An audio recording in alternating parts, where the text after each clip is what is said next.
नमस्कार, मैं हूं राजन कुमार। आप बने हुए न्यूज़ पेयर के साथ। देखिए, बिहार की राजनीति में जो उठापटक हो रही है और जो जिस तरीके से बयानबाजी हो रही है, उससे अंदेशा लगाया जा सकता है कि बिहार की राजनीति कहां से कहां जा रही है। तो इस बीच उपेंद्र कुशवाहा भी कहां शांत रहने वाले हैं। उपेंद्र कुशवाहा पहुंचे थे दलितों के समाज में, दलित सम्मेलन चल रही थी। उपेंद्र कुशवाहा ने साफ तौर से INDI गठबंधन पर जोरदार हमला बोला है। उपेंद्र कुशवाहा ने साफ तौर से कह दिया कि INDI गठबंधन के नाम पर नीतीश कुमार खाली डब्बा लेकर घूम रहे, लोग बिहार आए, चाय पानी पिए और चलते बने। CM नीतीश कुमार के पास अब कुछ भी नहीं बचा हुआ है कि बिहार की जनता के सामने वो जा सके। INDI गठबंधन एक दिखावा था, जो दिखावा में रह गया। पटना में चाय पीते हैं और निकलने के बाद एक दूसरे का सुर अलग रहता है, सुर किसी का नहीं मिल रहा। तो जाहिर सी बात है, सुर और ताल पर और महादलित पर जो राजनीति अब कर रहे हैं उपेंद्र कुशवाहा, ये देखने वाली बात होगी। क्या कुछ कह रहे हैं कुशवाहा, जरा सुनिए।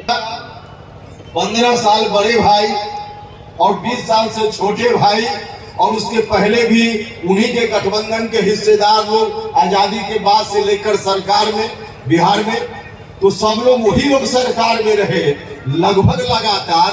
और तब भी अभी जो गलत या सही जो आंकड़ा आया है, इस आंकड़ा में सबसे पिछड़ा कौन है? आप ही लोग सबसे पिछड़े हैं। तो इतने दिनों तक शासन में रहे सिर्फ भाषण देने के लिए। भाषण क्या देते थे लालू जी?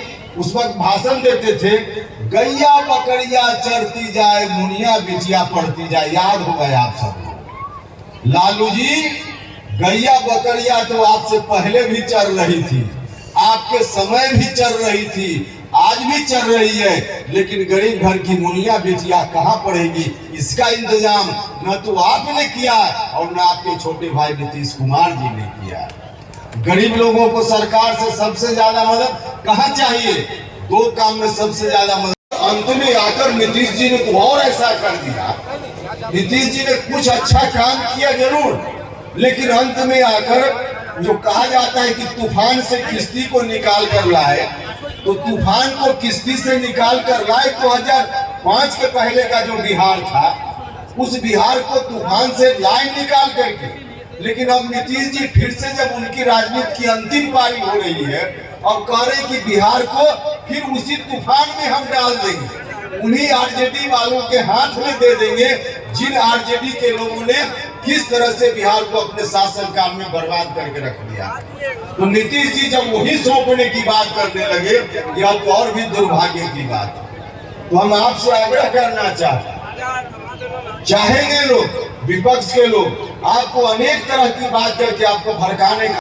आगे सवाल पूछिए, आगे का सवाल पूछिए। महादलित समाज में पहुंचे रोहतास जिला में, क्या कहेंगे इस पर? तो बोले क्यों पहुंचे हैं? महादलित समाज के लोग वोट देने में आगे रहते हैं, अपना अधिकार लेने के समय पीछे रहते हैं। तो हम इनसे कहने आए हैं कि भाई जिस मुस्तैदी से आप वोट देते हैं, उस मुस्तैदी से आप अपना अधिकार लेने के लिए सक्रिय रहें, सजग रहें, तो इनको अपना अधिकार मिल पाए। यही आह्वान किया है। भाजपा वाले आज कह रहे हैं RJD वाले क्योंकि आप कंडोम बेचिए, उस पर क्या कहेंगे? अभी उन दोनों के बीच का मामला है, उसमें हम कहेंगे उनसे पूछें। चाचा भतीजे की सरकार लगभग 32 साल से चल रही है, लेकिन इसके बावजूद भी आज महादलित जो पीछे हैं, तो इसमें क्या कहेंगे आप? क्या देखिए, इन लोगों ने सिर्फ अपनी राजनीति की चिंता की, कुर्सी की चिंता की। वास्तव में दलित महादलित लोग हो, पिछड़ा तो पिछड़ा लोग हो, इनकी चिंता नहीं की लोग। अब जब सरकार में बैठे हुए लोग सिर्फ कुर्सी की चिंता करेंगे तो जनता तो सफर करेगी। इसलिए यह स्थिति है। वोट लेने के लिए भावनात्मक बात लोग करते हैं, दलित भाइयों, अति पिछड़ा भाइयों, लेकिन उनका अधिकार जब देना हो तो उस समय लोग भूल जाते हैं। ठगने का काम इन लोगों ने किया है। सदन में जो नीतीश कुमार जो बोले हैं, जो शब्द बात बोले हैं, उस पर क्या इस्तीफा देंगे? अगला सवाल पूछिए, सवाल पूछिए। लोकसभा में क्या भूमिका होगी? लोकसभा में तो NDA गठबंधन का हिस्सेदार हमारी पार्टी बनी है। ये के साथ मिलकर हम लोग चुनाव लड़ेंगे। बिहार में 40 लोकसभा सीट हैं, कितने? 40 में 40 जगह हमारी पार्टी की तैयारी चल रही है, क्योंकि जहाँ जहाँ तय होगा हमारी पार्टी के लिए, वहाँ हमारी पार्टी का उम्मीदवार होगा। बाकी जगह गठबंधन में और पार्टी के लोग होंगे, उनकी मदद भी तो हम वहाँ करेंगे। तो 40 में 40 कैसे NDA गठबंधन का उम्मीदवार जीते, इस बात के लिए हमारी तैयारी चल रही है।